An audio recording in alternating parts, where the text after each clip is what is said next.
with a growing number of high-profile men losing their jobs over allegations of sexual misconduct, I want to talk about this because, remember, they're not the only ones paying the price. There are lingering effects that have a huge impact on all the employees they touch. Joining me now is Claire Atkinson, NBC News digital senior media editor.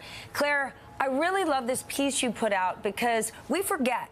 Harvey Weinstein, for example, his company has several big movies and TV shows in the pipeline.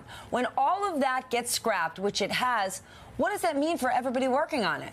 Absolutely. When Harvey was, the allegations about Harvey first surfaced in October, it took companies a couple of days to decide that they didn't want to work with Weinstein Company or Harvey anymore. Now there's a zero tolerance policy for any of these guys badly behaving, and companies are saying within hours, you're done. Now that has a knock-on effect on all the people they work with, on all of the projects.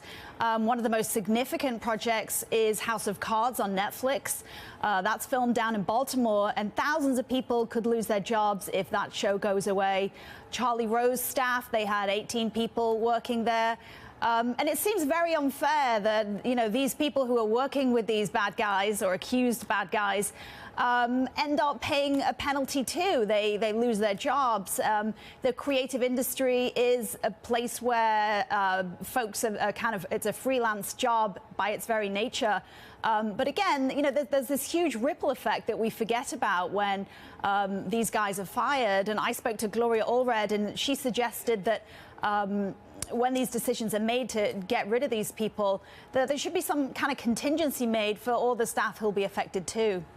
Well, do we know if any of the companies have made announcements like that? Charlie Rose has pledged to help his staff find jobs, but we haven't heard if Charlie's going to continue to pay them. I mean, Netflix, for example, Netflix is a multi-billion-dollar company. They could say to that House of Cards staff, we're going to pay you for X amount of time. And think about it. It's not just Baltimore. Where they shoot House of Cards, it's just outside Baltimore. It's like 20 minutes outside. That show has created like a mini economy for that area. Right. Who is going, is there anyone who's going to take ownership of that? Whether it's TV networks or movie studios, they got a whole lot of dough. I mean, they really should. Like you say, in Baltimore, there's the folks that serve the coffee, the local hair and makeup people. There are so many people who, if that show doesn't come back, and all signs are that it won't, you know, these are victims also. And, you know, we'll see what happens. There's a big financial story as well. I mean, Hollywood canceling all these projects. That seemingly there's a new allegation against a new entertainment figure every day. And I've talked to sources this week who say we're standing by to see what we do if, you know, folks, you know, they're affected by these issues. But what are they doing? I mean, real time. In the wake of all of these sexual misconduct allegations, do companies have active game plans? Have they made announcements? I think it's difficult for them. I talked to some folks at HBO yesterday, and they said, you know, we've really got to see what's being alleged here before we decide to cancel any shows.